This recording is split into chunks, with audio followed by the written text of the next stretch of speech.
kind of weird that... here we go. Phew, fatigue is actually setting in. I feel better. I was like, wait, did I misremember something or did I mod out the fatigue at this point? No, you didn't.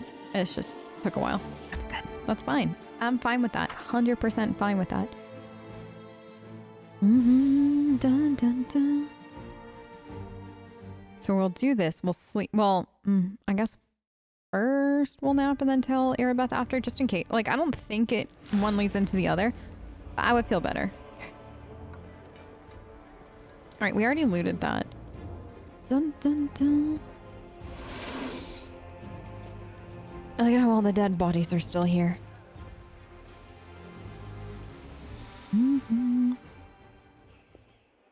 Okay. So, let's see. I think we should be out of conversations. Cheers. Ulbrich takes a drink from the flask. I don't know what it is, what this is. A dream, a phase, illusion, or popped into another world, but you people sure know how to brew. Yeah, we do. Oh, wait.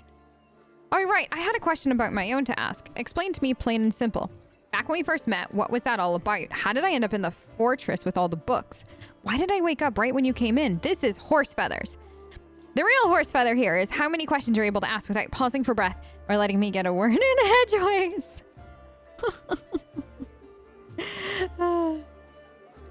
Is that flirting? Is that flirting, Abby? Oh, no. And you can't save mid. Maybe. Okay. I really like that, but maybe it was destiny. Destiny, that's rich. Look, let's be clear. You're a fine lass and anyone would be lucky to have you, but it just won't work for the two of us. All we'll do is bruise each other's hearts, so don't you give me this talk about destiny. Save it for a younger man than me. It was flirting! Abby! Abby, you're gonna get yourself an old Sarkorian if it's the last thing that we do. Oh my gosh, let's do that again.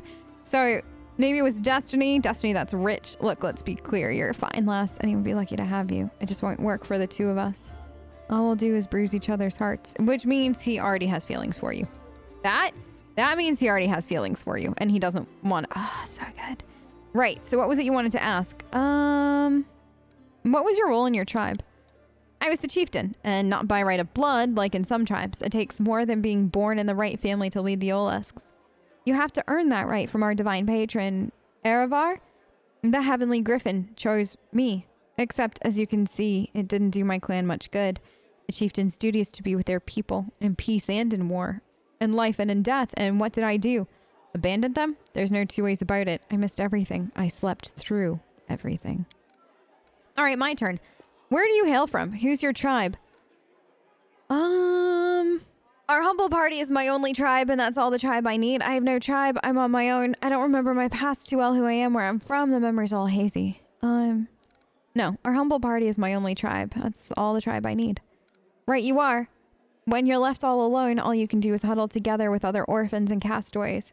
I used to look down on people like that. I'm more than these vagabonds, I thought to myself, and now it turns out I'm one. I am one. Well, if that's how it is, then no, I can't call your band my tribe, I'm sorry, but I will guard you like a mother bear guards her cubs. We might make it out of this mess yet. Will you tell me about your homeland? I'll tell you this, Sarkorian isn't a country. It's a whole world. Just imagine, a lynx standing at the edge of a snowy woods in the north, perch splashing in the Selen in the east, furry bumblebees buzzing over blooming hills of the south, and everywhere you look, there are people, the likes of which you won't find anywhere in the world. They are the bravest in battle, the fleetest in dance.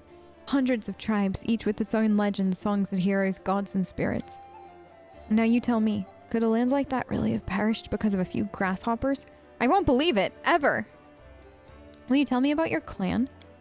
Our clan is one of the oldest. Our history goes back to a time before Sarkorian was settled, when our ancestors lived in the mountains in the far north. Once their mountain home had become too small for them, they went down to the untrodden hills and forests of the south, drove out the monsters and the giants, and founded Sarkorian. Even back then, the Olasks were the first into every battle and the first to build a settlement on their land.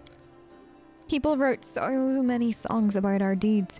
If I were to start singing them all to you now, we'd be stuck here for a good month. Who routed the Orcish invaders? Who seduced the Fae Queen and stole her tiara? Whose apples are the size of a hair? Whose cider made from those apples can knock a bear out? That's right, it's all us, the Olasks. If giants lived here before your ancestors came, you can't really call those lands untrodden, can you? Oh, you're a laugh. You're saying giants are people. Have you seen one with your own eyes? They can't even speak our tongue. They just growl and fart. They may look like humans, but they're dumber than frogs. All they know is eating and fighting. They feast on human flesh, I'll have you know. So don't feel bad for those freaks. Our ancestors were right to cut them down. Will you tell me about your patron? Erevar, the griffin whose beak has marked the sun and whose talons have raked the moon. Albert crosses his arms in a ritual gesture. He is the ancient protector of our clan. From each generation he chooses one who is worthy of wielding his power and leading his tribe. But ever since I woke up, he hasn't spoken to me once. No prophetic dreams, no answers, no signs. His power is still with me, so he must be alive. And why is he silent? He shakes his red mane helplessly. I'm always up for a chat, especially when there's beer to be drunk. Okay. So, we have officially caught up. Oh no, storyteller standing up. Do you want to sit? Greetings, Abby. Have you brought me a new story? I want to know more about you. The old elf permits himself a faint... Wait. Hold on. Of course. Oh, so this is the Blackwing Library. Of course, I make no secret of why I came to the library. I was looking for something. Did you find what you were looking for? The storyteller shakes his head gloomily. Alas, no, but I found proof that the book I'm looking for is in Canabras. Or at least part of it. What were you doing there? I was looking for a very old thing. Rumor has it some ancient scrolls or a book page about the times of Earthfall is held in Canabras. According to legend, it describes the last days of the proud kingdom of Keonan, later abandoned by the elves fleeing Golorian. I have a vague hope that the events described in it will shed some light on my past. Thank you for your help. Can I know something about you? The old elf permits himself a faint smile. I'm not surprised. A strange, peculiar-looking elf with unusual powers who comes from afar calls himself a collector of stories. Such things usually spark some interest. I'll answer your questions. You look ancient. I thought elves don't get old. The blind man straightens his bony back with dignity. As you can see, we do, if we manage to live for many thousands of years. There may not be a single mortal in this world older than me. The storyteller sighs and continues. Anyway, it's not about time. It's about the stories I keep inside. There is so much suffering and sadness in this world, and in my stories too. I've lived every one of them. I've drunk this bitter experience and accepted it into my heart. It's hard, the weight of all this suffering on my shoulders, but I wouldn't trade my burden for any other. So it's interesting. He's attributing the fact that he looks old, not to his age, but to literally the burdens that he carries. Like the burdens themselves are what's aging him, and that's actually fascinating. Where'd you get your strange powers? I've always got along well with things. I used to be a blacksmith, that I know for sure. I've always felt the essence of things, their spirit. For as long as I can remember, I've always been able to feel the traces of memories and feelings left on things by their former owners. I don't know where this gift comes from. Maybe having taken my sight, the gods granted me another sense. So we'll ask the rest later. But, is there anything... Darren. Can I ask you a personal question? You can try. I love you. What do you cherish most in life, Darren? There are far too many things that I cherish to fit them all into a single conversation, believe it or not, but I might be one of the most life-loving people you've ever known. He smiles. His eyes are gleaming with something different from his usual impudence and irony. There's a dreamy air about him all of a sudden. I rarely meet anyone who embraces the joys of living as enthusiastically as myself. There are so many exciting and beautiful things in the world. It should be illegal to waste your time on anything you do not enjoy. I am not afraid to repeat that to anyone's face, should it be Discari and his demonic herd, or Iomade the Lightbringer herself. He's not wrong, though. Like, you should enjoy, you know? Like, I get exactly what he's saying. You don't seem especially keen on helping people, but your knowledge of healing is truly do you enjoy being mean to everyone? Yes.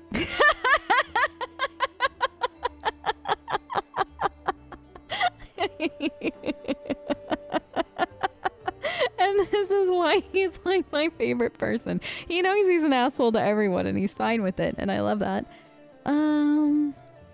What do you hate the most? The feeling of helplessness, the lack of control over my own life, he replies without thinking. Then he adds with obvious sarcasm, and onion rings, of course. I'd murder the person who came up with those abominations. Yeah, onion rings, huh? I actually like onion rings. Darren, I'll eat them for you. And here I thought you were hurling insults at people purely by accident. He laughs. This time his smile is surprisingly soft. I like your way with words. What did you expect me to say if I wanted to make a good impression? Something along the lines of, I'm not mean, I'm just being honest with myself and everyone else. That's what people use as an excuse when they want to keep up their saccharine facade while still saying whatever nasty little thoughts spring to mind.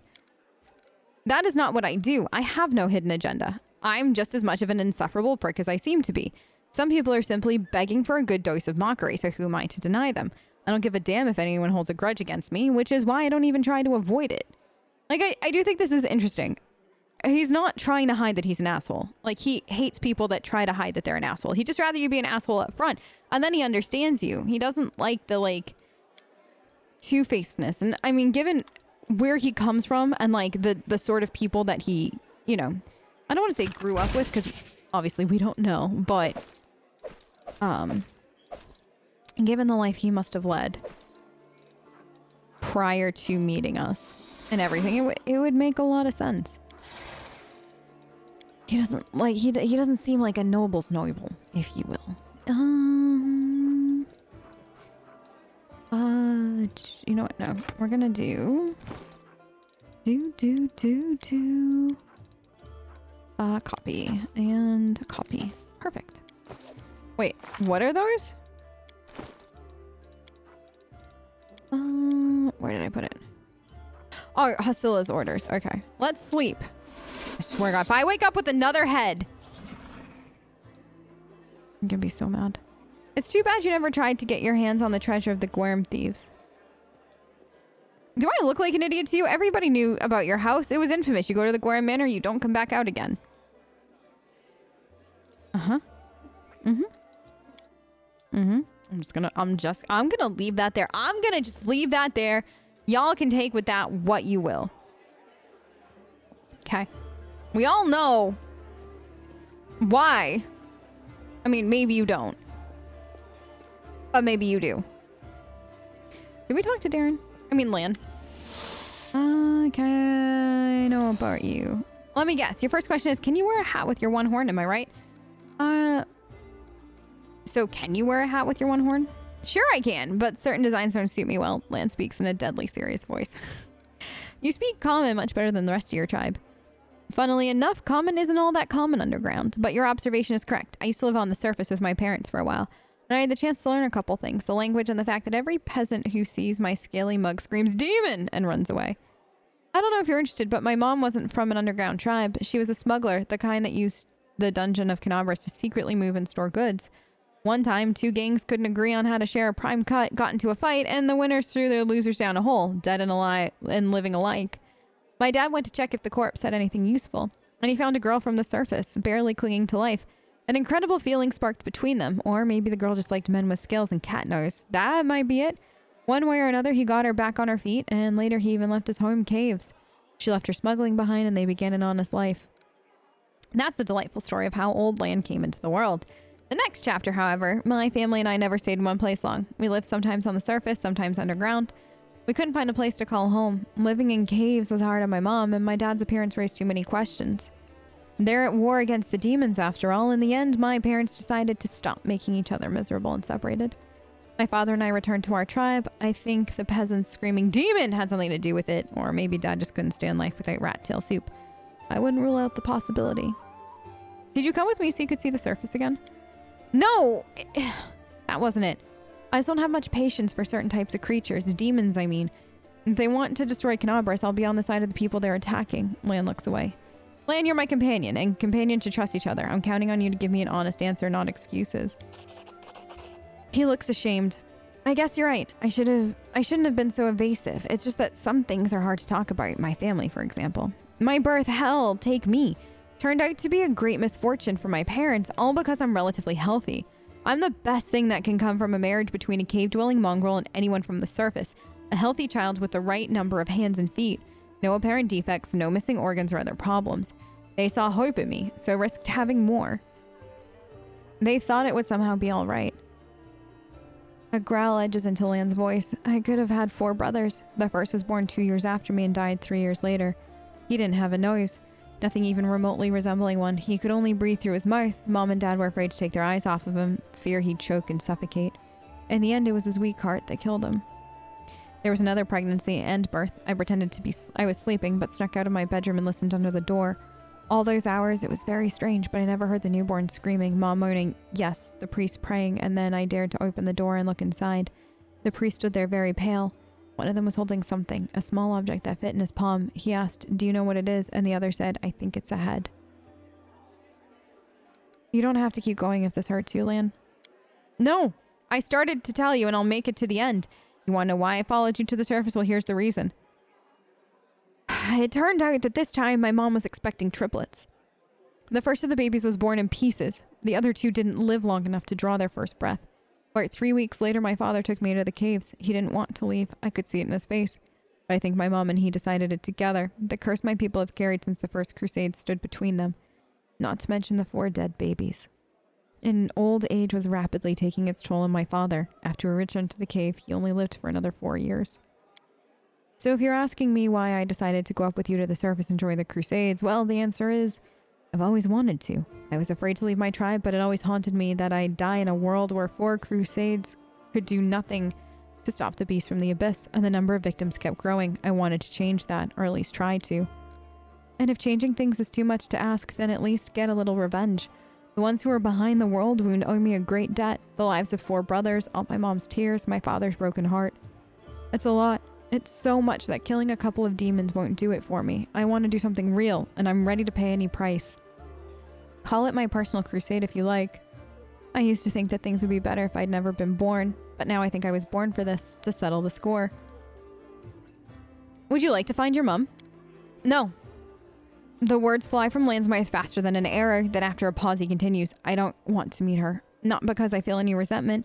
It's just that she's a half-elf. She barely got her first gray hair and She's barely got her first gray and I'll be a ramshackle old man. She's buried enough children. There's no need to make her witness the death of another one. I hope you understand. Your parents' love didn't survive hardship. That doesn't mean the same thing will happen to you. What if you find true love? Someone who won't leave you no matter what. Oh no. No, that's flirting, but I still want to know. No, I'm truly sorry. Lan smiles this time sadly. Well, I'm very lucky. I met someone who not only helped me choose the right path, but is also happy to listen to my whining. Oh no, y'all, I have to know. I have to know. It'll be fine. Your parents loved and survived. Yeah, what happened? And break my beloved's heart when I die in her arms 5 years later? That's a fine thing to do to the person you love. Then again, there's a chance I'll inspire some tragic bard to write a tearful ballad. Thanks for sharing. Thanks for listening. All right, we'll come back to this later, but I'm glad we started that. Okay, let's see. The Tower of Estrad's been cleared. Great! The places where the demons have gathered need to be cleared one by one. They won't be able to stab us in the back when we take on Grey Garrison. Thanks for your service. Everything's ready for an attack. Let's go. Okay, hold on. Wait, I gotta go. Hold on. Hold on. Let's Garrison 2.0.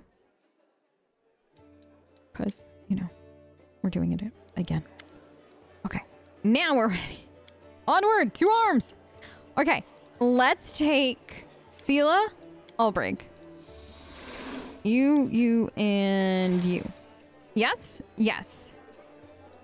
It still feels so weird not having land.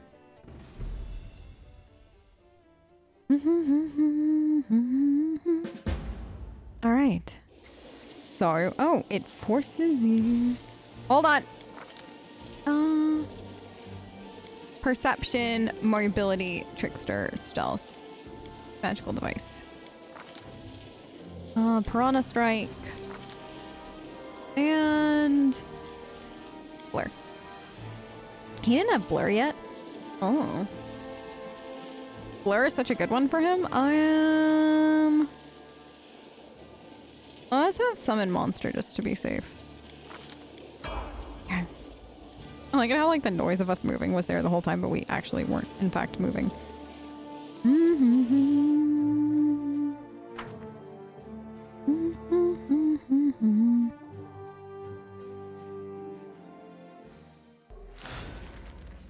Okay.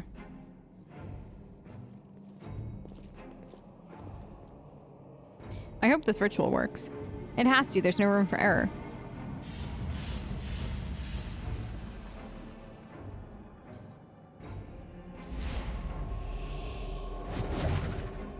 Okay. Praised Iomade. Now the demons turn to suffer. We're gonna make some demons suffer. Let's clear out the Great Garrison 2.0 and hope that we don't get horribly, horribly lost again like we did the first time. Is that gonna happen? No. Are we gonna get horribly lost? Absolutely. But that's like half the fun. All right. So let's go up here. Now, I know that there's a bunch of loot and stuff like that. We did all the looting and all of this the first time around. And honestly, I don't know if I did much with any of the loot. So I'm probably gonna go light on the looting. Especially now, given that we're kind of like not rushing through, but we're trying to get back to where we had been with abs before the restart. So I'm okay with missing loot, basically, is what I'm here to say. Just because like that kind of makes sense given how much loot you get, and you can only sell like so much of it, you know, which is all of it. But you can only carry so much of it, too. Which, actually, the carry weight in this game is... Why did my voice squeak there? The carry weight in this game is actually quite generous. For the glory of the Oles clan. Okay, these guys go... I want to read this after. Abs! We need to read this. My lady under siege... Oh, okay. It's just an unfinished letter. Like, it's not lore drops. Alright, so this way. For Canabras, for the queen! Death to mortals. Fools have delivered them straight into our hands. Don't these mortals know they've already lost. Oh, please. Be gone, foul creatures of the abyss! They'll never break us.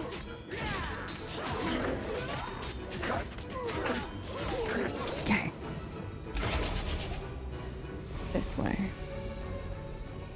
They're really on a rampage. Anyways. I won't let you hurt my friends. Ready to get to work. Was that... I think that was Woljif. Yeah. Da-da-da-da-da. Ba-da-da-da. If I remember correctly, this is all confusing layers of how to get where we need to go. More. Oh, nice hit. Is that Staunton? Staunton, there you are, my little pet. Come near me, get back. No need to be so rude, my loves. Let's leave this place so we can have some privacy. Are you serious?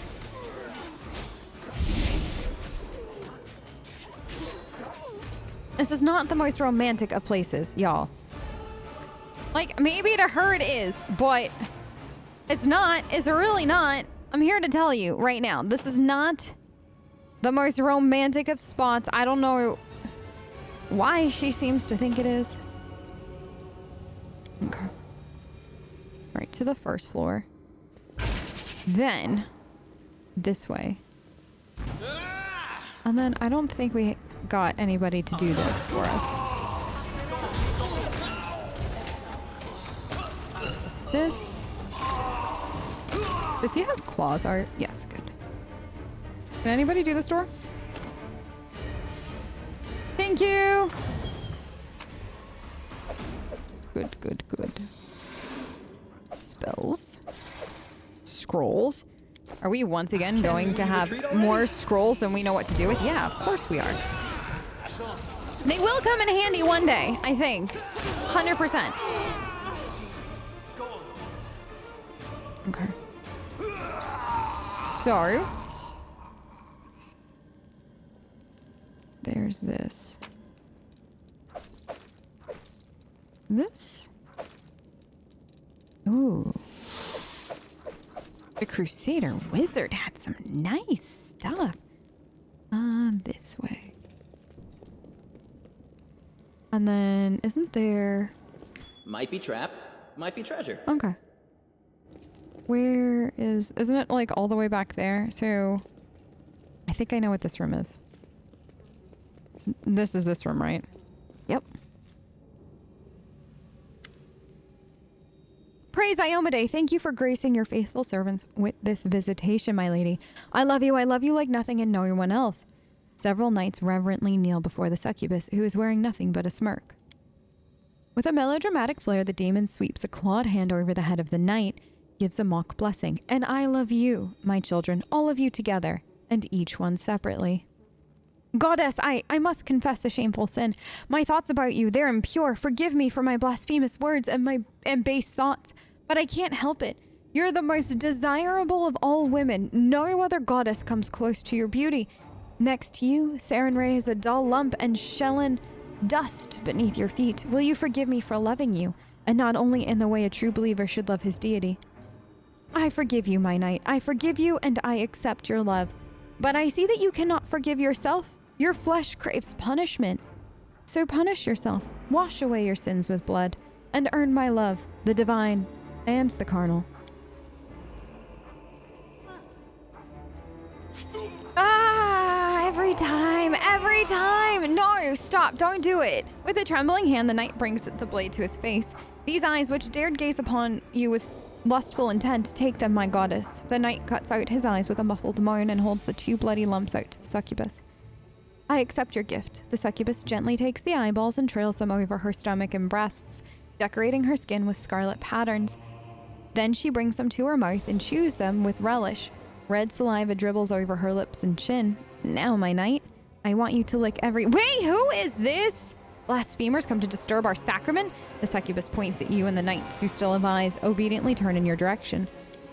Sela's face turns gray and she grips her weapon tighter. Sacrilege! She's making a mockery of what is most noble and good in us. She's evil, but she made them think she was good and kind, and that they must protect her. But that's just what the real gods... Be quiet. Please. In the name of all that's holy, stop talking. I think we talked about this interaction the last time, but I really like the way Ember will say certain things, and it's like... It's too much. Like, it's too much, the wrong time, stuff like that. And Seal is just like... Not now. Ember clasps a burned hand over her mouth. Is this some kind of holy sacrament for you, beast? Playing with others' minds, mocking their faith? Come a little closer, I'll give you a blessing you won't forget. Snap out of it, you've all been bewitched.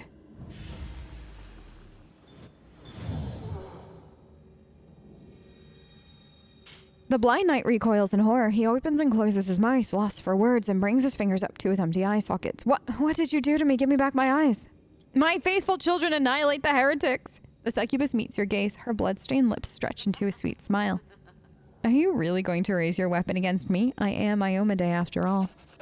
The demon is trying to inspire a sense of sacred awe in you, but her efforts are in vain. You're an atheist, and that feeling is alien to you. For a brief moment, the demon's features transform into the goddess's radiant visage, but the illusion immediately dissipates. The succubus's spell didn't work. Scowling, she enters the fray. I don't know if there's any way to protect him. I'm kind of curious. Yep, okay, so we did. Sorry, I have to do this. Okay, can we talk to him? Whoa, you move fast! Okay. This is a prayer scroll. So this door should get us to... My tail is twitching. Must be a sign. Well, Jeff, when is your tail not twitching, though? Mm. Oops. Well, Jeff, come here. Aye! It's fine. It's fine. Okay. I think we have to go this way. Oh, they'll regret this. Doesn't this lead to an upstairs? Yes. Oh, no. No, no, no, no. These things are gross. Get them all. Get them all. Okay. Dun, dun, dun, dun, dun, dun, dun, dun, dun, dun, dun, dun, dun, dun. Skip the pleasantries. I can't. You're too pleasant to be around, Darren. I can't skip the pleasantries. Thank you. Anything good?